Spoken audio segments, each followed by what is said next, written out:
if you're in deeper seas, and I think you get higher wind yield, is that the word? Wind spread, Yeah. wind yield. Efficiency, yeah. Does that mean that you're more dispatchable?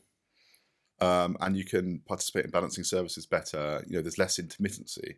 Does that mean we could class floating wind in deeper seas as a higher reliable amount of inertia?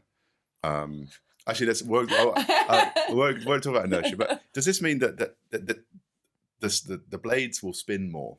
Yeah, so the wind is more consistent in deeper waters, so you can absolutely extract more from a project.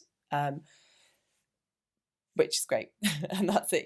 I think that it will give you that very constant flow back. In terms of batteries, controversially for this office, I'm not a battery expert, so I don't think I could comment on whether or not it would could operate in balancing services. But what I would say is that floating wind, lots of developers now are looking at ways to overcome grid challenges and what you could do with that, with your power, if you can't get it into the grid, because it's one of the biggest challenges at the moment to floating offshore wind and offshore Bitcoin wind mining. That's what we need to be doing. Wind in general.